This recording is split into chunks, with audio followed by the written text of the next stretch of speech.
What is going on, everybody? Welcome to episode 10 of the Nosebleeds section podcast. We've made it to 10 episodes. My name is Nick alongside my co-host Thomas, and we have not that much exciting news to talk about because not much has really happened. We talked a lot about on our last episode, the one that came out on Monday, a lot about the new restarts. The NBA restarted, the NHL restarted, the MLB has had some issues. But moving on into those restarts, the NHL is still, some of their series are going into their best of fives. Some teams are eliminated, like the Rangers. The Carolina Hurricanes beat the Rangers in a best of five series 3-0. But the NBA, they have not hit the playoffs yet. They're playing 8 games, and then those 8 games are going to determine who makes the playoffs.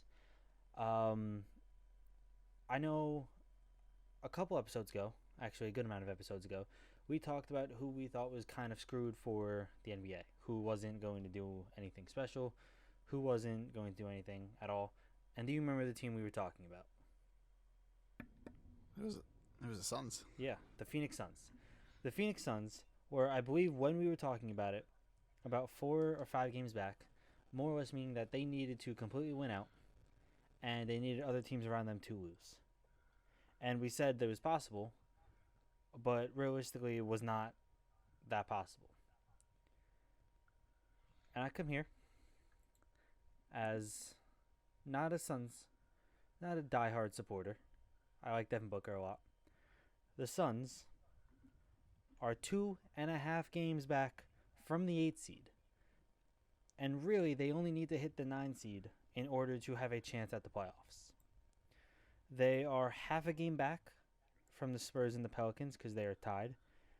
And they are a game and a half back from the Portland Trail Blazers. They've only played 3 games. They have 5 games left. And I think they play each other. I could be wrong. But how, about 3 to 4 weeks ago, how have the Suns really done this? Obviously, they've done it by winning. But the Phoenix Suns, who, I mean, realistically, we talked about it. I feel like both had the same kind of opinion that there was a chance, but it was a very slim chance because of the amount of games left and what they had to do in those games and what other teams had to do. But we stand here right now, and the Suns have actually a really good chance of going into the playoffs. And not only is it just, they've just beaten 3 teams, whatever. They've beaten the Dallas Mavericks, who you can consider Luka Doncic a very highly rated MVP candidate. And then they've beaten the Clippers. And the Clippers are going into the playoffs. Probably one of, I would say, the 3 or 4 teams that everyone's like, they have a really good shot at winning the title. Not saying that the Clippers it doesn't matter if they play their best ball because they have the 2nd seed locked up in the West. But I would still say it's a really good win, especially one to go off of Devin Booker hitting the game-winning shot in that one. But give me your thoughts. What are you thinking since we last talked about the Suns, and what are you thinking now? I mean, if you look at the teams that are fighting for that 8th spot, you have the Grizzlies, the Trailblazers, the Spurs, the Pelicans, the Suns, and the Kings, who are fighting for it as well, but they have not looked good. But the Grizzlies, who currently hold the 8th seed, they had a decent lead, but they've started off the bubble on the wrong end. They're 0-4. They have not won a game yet in the bubbles, so that's made the 8th seed become, reachable for some of these teams, where I felt like a lot of them are fighting for the 9th spot to maybe have that play in. But right now, out of the teams that are pushing for that 8th spot, the Trailblazers and the Suns seem to be the 2 that are playing with the most heart.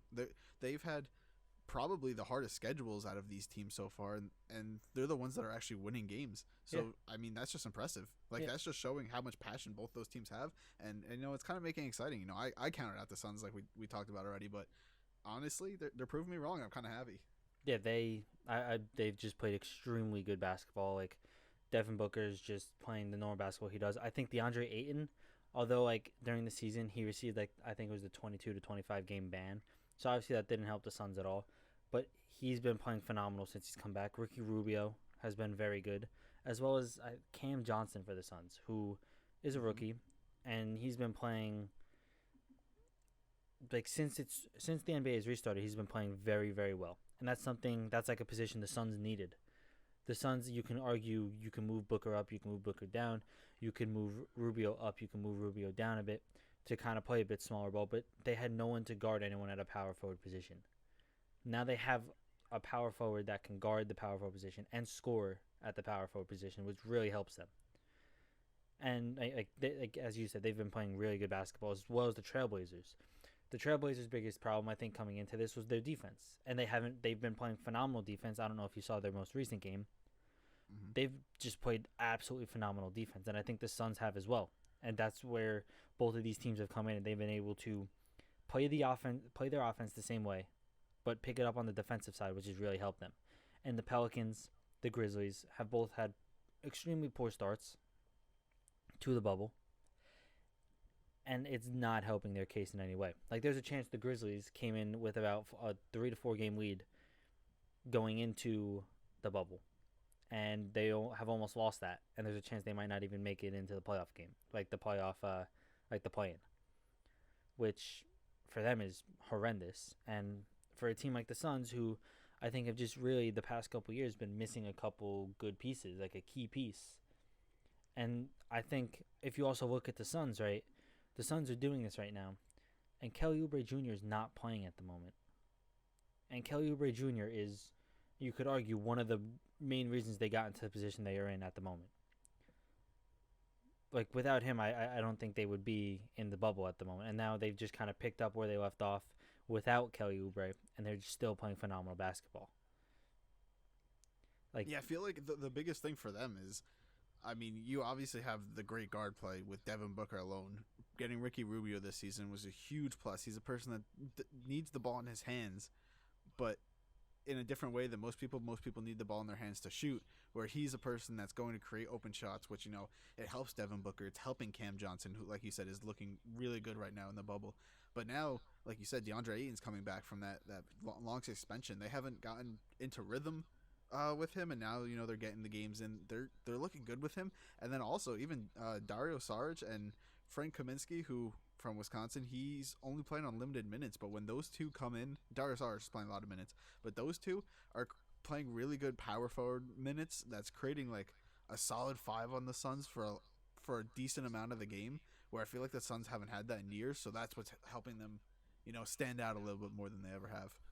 100%. And this is something that, even if they don't make the playoffs, this is something that they can easily build on, because next year, when the NBA comes back, they will have Kelly Oubre Jr. to help boost that offense and defense at the same time. Like, I think the Suns, not saying they're going to compete with the Lakers or the Clippers consistently, or really much at all, but like, they have a very good core that they really haven't had since Steve Nash was there. Yeah. Like, they've been really bad the past couple of years.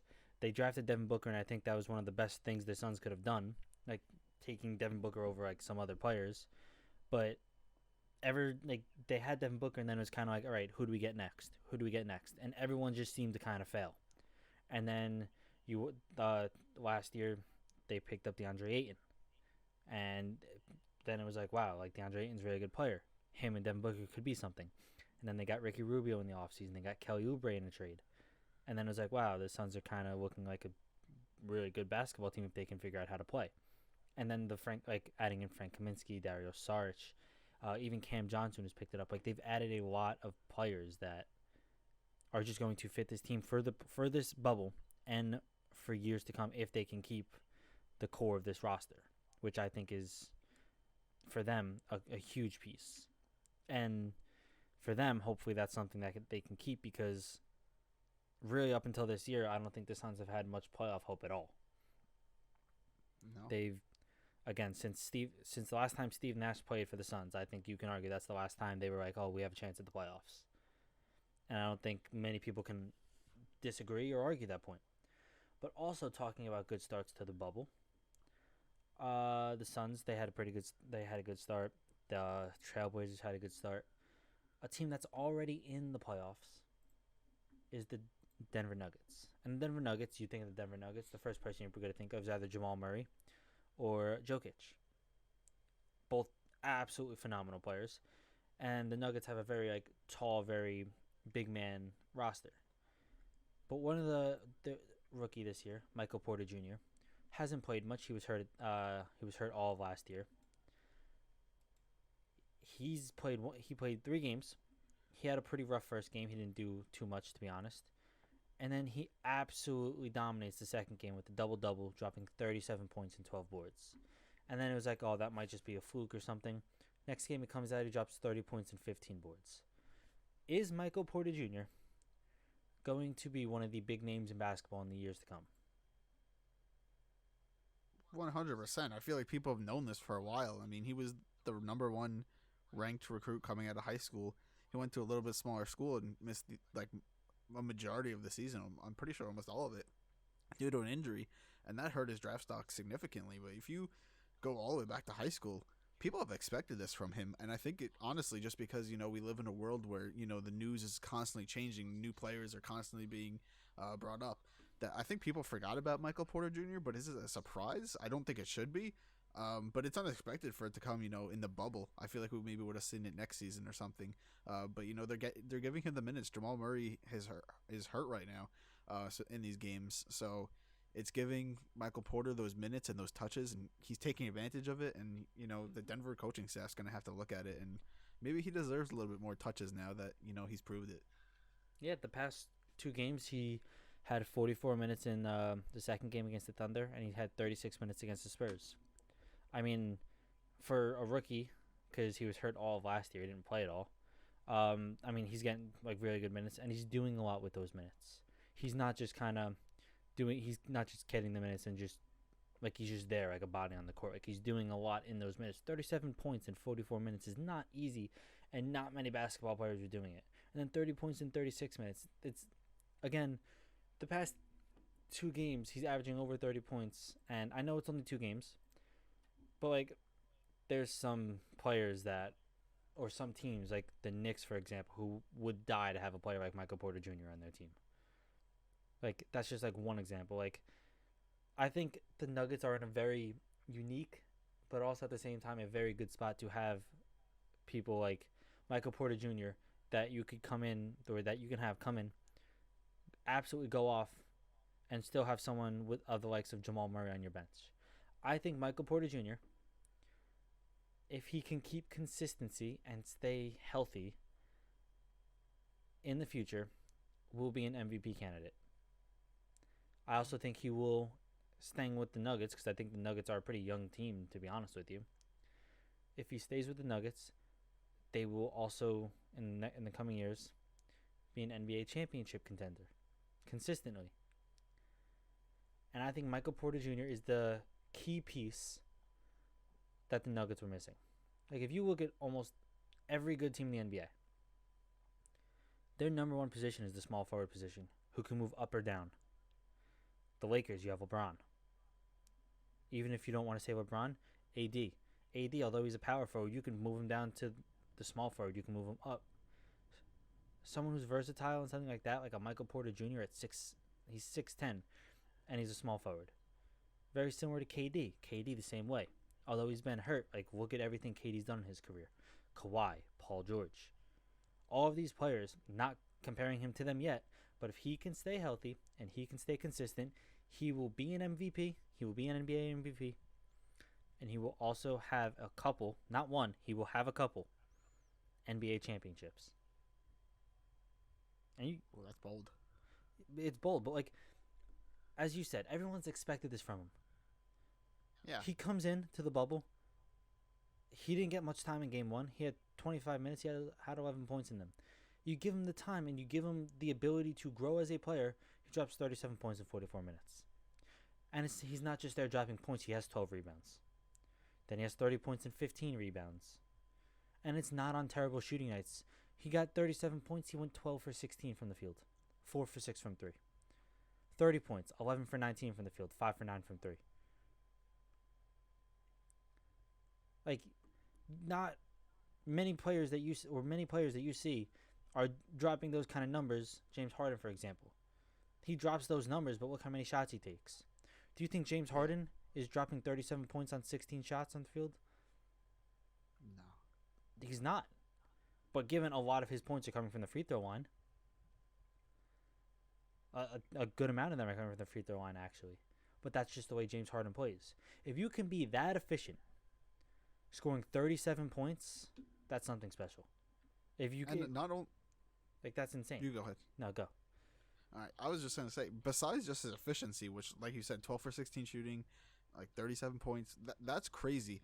And you look at some other players who are expected to put up those numbers that are a little bit younger, Zion, Ja Morant. Those players are putting up crazy numbers for young players, but that's not leading to their teams winning. You look at the Nuggets; they're off to a great start in the bubble. They've had a couple. I think they've lost once, but that's still a great start. And Michael Porter Jr. is looking like the team leader.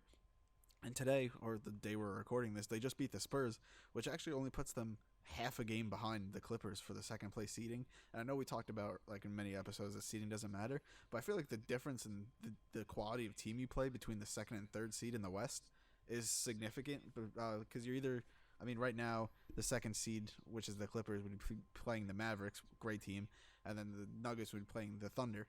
Both great teams, but I feel like just you definitely want the team that's maybe not starting as hot in the bubble, and you have that advantage. So I feel like Michael Porter Jr. leading them to these victories is key. Oh, 100%. I also think Michael Porter Jr., even wait till next year. Like, he has these games under his belt. He's had games where he's absolutely gone off, and he's had games where he hasn't been so great. But at the same time, he hasn't. It's not like he's getting consistent time. Like, there's games where he gets 25 minutes, and the game after he gets 44. That could be due to how good he's doing at the point. But even if someone's having a bad night, like if someone like Kyrie Irving's having a bad night, you're still going to play Kyrie Irving. Mm-hmm. Like, give him a little more time, and once that Nuggets team really comes in and they're like, yeah, this is our guy. They still have Jamal Murray if they can keep him on contract, and they still have Jokic if they can keep him on contract, and both of them are not very old players. Those are two players that I guarantee the Nuggets will try to keep. And it's right, if you can have a big three of Michael Porter Jr., Jamal Murray, and Jokic, that is insane. The only thing is going to be who gets the touches. They're all three of them are very dominant, but all three of them, in my opinion, need the ball in their hands to be. They're all scorers. Jokic actually is a little bit of a passer as a big man, but just a big man in general needs the ball in his hands. That's going to be the hardest thing, but Mike Malone is a great coach too. You've heard the praise from LeBron already. He's a great coach. He'll figure it out, but it's still going to be a challenge for him to figure out three ball dominant players who are so great and could be franchise cornerstones. Oh, 100%. But again, it comes down to if they want to dive in on Michael Porter Jr. If not, maybe Michael Porter Jr. decides to leave, or he asks for a trade at the end of his contract or before his contract ends. But Michael Porter Jr. is that player that you are like, this is someone we want to build around. This is someone who's going to make everyone around him and everyone on the team better. Because as I said, given his height and everything, but he's at a position where you're expected to score, but you're expected to do other things than score. I will admit he could probably pick up the assist a bit, assisting his teammates around him. But if you're going to drop 37 points and you're still going to get rebounds, you're still helping your team out. If you're just dropping points, you're not doing too much. You're not, you can just drop points, but you might just be shooting, and you might not be doing anything else on the floor. Yeah. But I think, big point, Michael Porter Jr. will be an MVP of the NBA. And I also think that he will have a couple NBA championships. Speaking of someone who's hot, switching sports, Aaron Judge has come out saying that he is not in his groove yet, that he is not where he would like to be. Given that he is saying that, he has 6 home runs. The Yankees are 9-1. They have played 10 games. In 10 games, Aaron Judge has 6. He has 6 home runs. He's almost homered in every single game the Yankees have played. 6 home runs, 14 RBIs. That's insane. And he's not where he wants to be. How do you have 6 home runs through the first... I don't even think he homered today, so I'm even going to say the first 9 games when they were 8-1. First 9 games, how are you going to say that you are not where you want to be and you've hit 6 home runs? That's I feel like the biggest thing that people have criticized him for with that statement though is if he's gonna stay healthy. I mean, he dominated that first year he was in the league with the Yankees. I mean, like he came out of nowhere, no one expected it. You know, he was just hitting all those home runs. You know, he was giving that Yankee team, you know, that name back. And I feel like, you know, then he gets injured, and not that he's hasn't been a great player throughout, but he's off to such a hot start, and he's going back to that form where he could completely change a game just off one hit. So I feel like the criticism, I wouldn't say it's undeserved, but it's not fair just because of a few injuries that you could discredit him as a player. Oh, definitely not. I mean, I don't mean it as to discredit him. I just mean you're 9 games into an MLB season, given it's a shorter season. You're 9 games in, and you have 6 home runs in your first 9 games. 3 games, really 4, because he homered twice in one game. But 3 games theoretically are games he has not homered in. How are you not where you want to be yet you are this dominant? That's really what I was going at. Like, you're absolutely just dominating the league, and then you're like, yeah, this isn't where I want to be. Like, I know I can be better. What exactly is better? I mean, he's 9 for 40. Just kidding. He's not 9 for 40. 11 for 40. Sorry. Which he's batting. I can't even see yet. Jeez, he's batting 314. 314 with 6 homers, 11 hits. Oh no, he's 11 for 35. I apologize. I was gonna say 11 for 40. The math doesn't equal out that way. But he's just having an insane year, and he's not where he wants to be, and he thinks that he can be having a better year. Like, that's just that's insane. The fact that he's able to, like, do something like that with no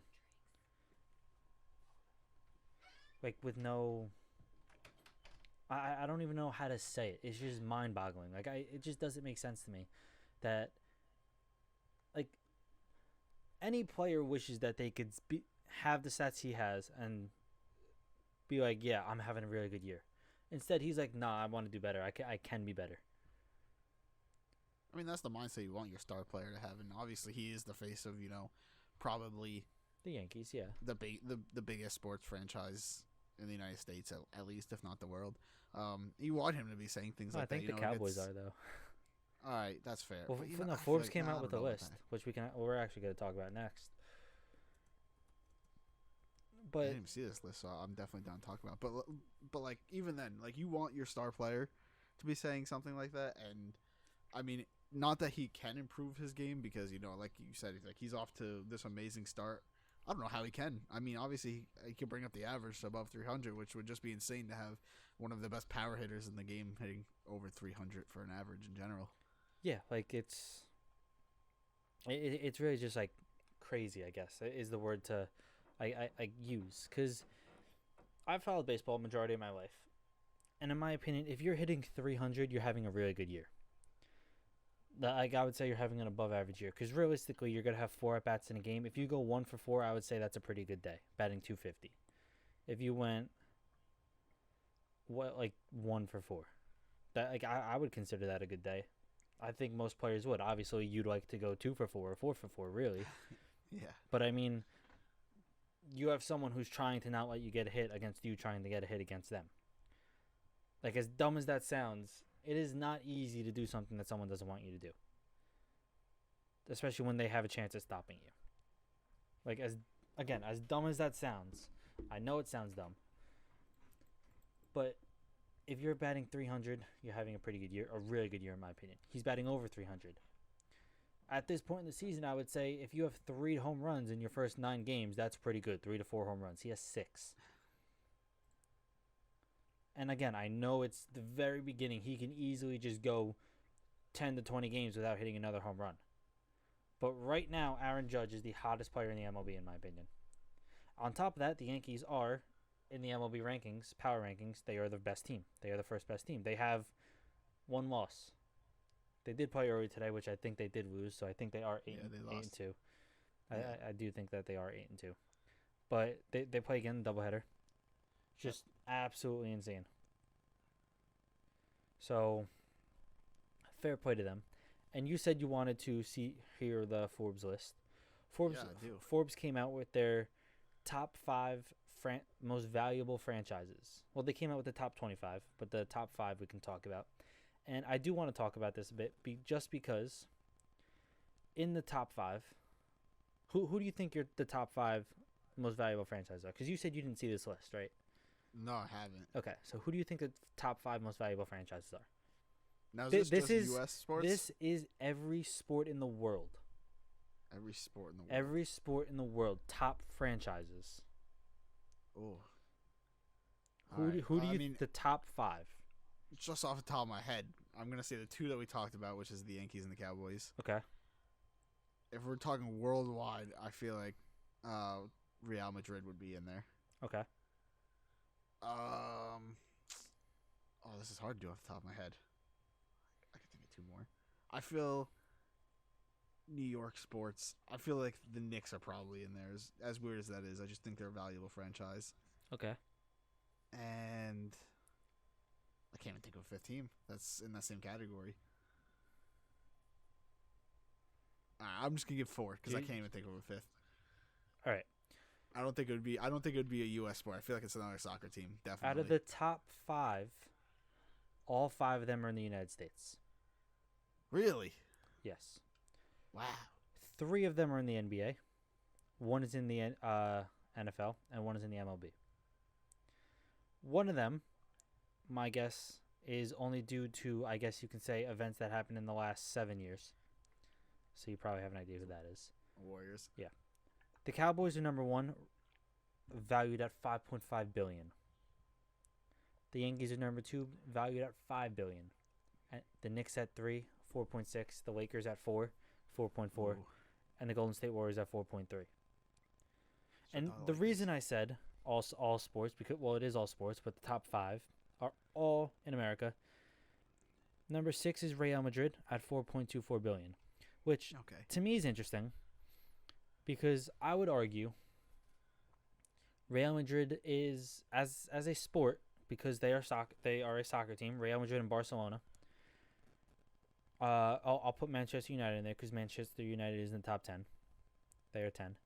So those 3 right there are in the sport of soccer, which I think everyone can agree, worldwide, is the biggest sport in the world. I don't think there's many doubters to that. You can definitely argue that more people might watch the Yankees than this one team due to just popular demand of the Yankees. Which I don't even think you could argue, because I feel like if you're talking about Real Madrid compared to the Yankees, I would argue way more people watch Real Madrid due to the fact that their stadium is way bigger. They can have a much higher capacity. I don't know if you've ever seen their stadium. It's absolutely insane. But even on TV, if Real Madrid is playing, people are tuning in just because it's Real Madrid and the history behind Real Madrid. Or if you just might know a player, like in the past, if you go back 2-3 years, Cristiano Ronaldo on Real Madrid. Some people are watching just because Cristiano Ronaldo is playing. Same thing with Barcelona. Messi's playing, I'll tune in. Which is interesting because neither of them are in the top 5, and it's all North American teams, like US teams, really. And I just think that's interesting, to say the least, because I know the Cowboys, I know the Yankees, I know the Knicks, and the Lakers are all very valuable teams. Like anyone, if you had the chance to get into ownership of any one of those teams, you take it 100%. Just if I'm thinking, any team. If I'm thinking about the list, as you said, if it's worldwide, I would have put Real Madrid and Barcelona in there. Out of thinking, maybe the Cowboys, all these top 5 teams just make more money now, but if I'm thinking about it that way, I'm putting Real Madrid and Barcelona in that top 5. I feel like most people are also. I can't believe I got 4. I'm kind of impressed with myself there. No, you got 3. I got 4. You got 3. I said the Cowboys, the Yankees, Real Madrid, and the Knicks. Yeah, Real Madrid's top 6. Real Madrid's in 6th. Oh, those are 5th. We were talking about that. My bad. No, well, I'm talking about him because I just find it not weird because like I'm not gonna deny it. I would just if I'm putting a list together of just my thoughts, right? And you were to ask me the top 5 most valuable franchises, I probably put the Cowboys and I probably put the Yankees in there. Yeah. Maybe not in a particular order, but I probably put Real Madrid and Barcelona there as well. And then that fifth team you could put to the Lakers because of how big the Lakers are worldwide. Because I feel the Lakers are pretty big worldwide. But there's also Yeah. a lot of other teams that you can put in there that you could easily argue. Like really any New York team, like the Knicks, you could think like say, the Mets just because of New York. Yeah. Like you would, those are like the first teams you think of. I think most people would think of that. No Yeah. one's thinking the first 5 teams of the most valuable franchises in the world are all in the U.S. 3 coming from the NBA, which is kind of interesting. Because I would argue more people are maybe not interested to watch every inning or watch every down of an NFL or an MLB game. But I don't know. I feel like basketball is just not on the level of baseball or football yet. I think basketball is going to surpass the MLB very soon. And there's a chance that maybe they get past the NFL. I just think the NFL is just up there. So I would not have put many NBA teams in there. I would say worldwide that basketball is a more popular sport Yeah, very than true. baseball. That's very true because I feel like Recently, at least. yeah, well, instead of football, they're playing rugby. So they're not Yeah. really playing. I mean, baseball is really, I would say, just the Americas. You don't have many people from Europe playing baseball, Exactly. which is But, like, yeah. but So basketball, the last few years, I feel like Europe, specifically France, not really England, but specifically France, Italy a little bit even, and then you have Australia. Those countries, and even Spain, they've really gotten into basketball. You've seen a lot of players come from overseas to play in the NBA now, and even their Olympic teams or their international teams, I should say, they've looked really well. And I think that's because those sports are starting to become, more generalized in those areas. So that's the only reason I would say the NBA, maybe a little bit over those other sports, but that's recent. That's not like any span of time. It's very recent. well, yeah, but also like think about it as the fact that Luka Doncic, European, Giannis Antetokounmpo, European. You could argue those two are most likely the front runners for the MVP. LeBron's up there probably, but LeBron's American. Yeah. Two out of the 3 people you're talking about the MVP are European.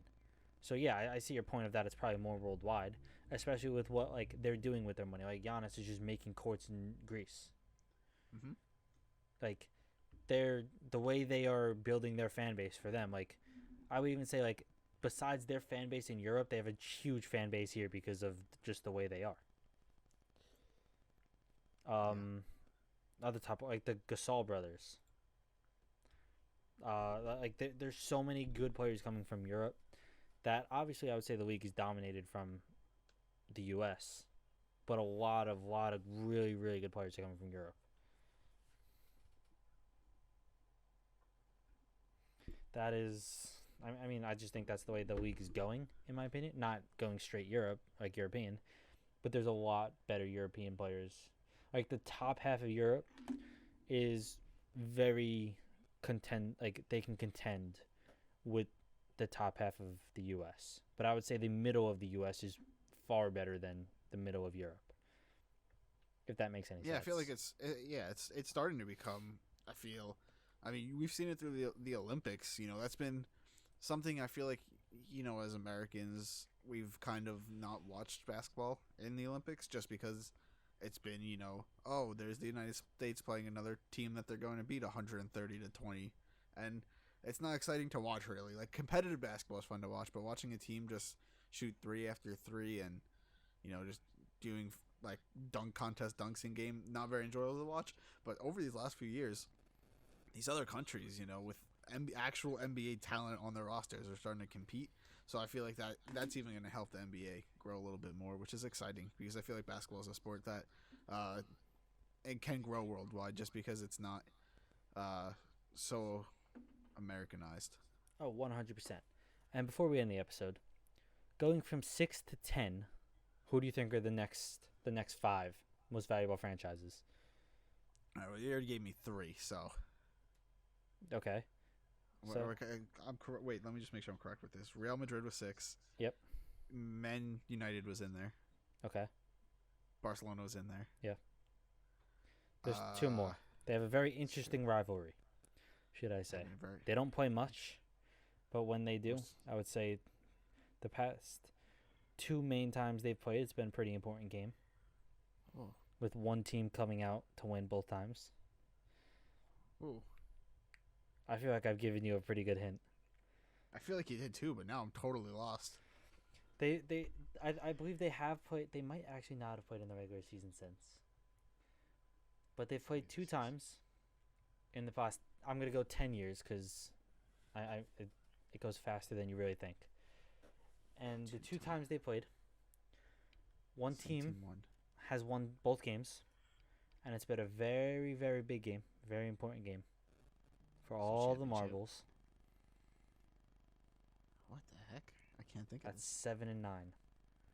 7 and 9. I'm completely wrong because I was gonna go NFL teams. So I don't think it's NFL teams. Okay.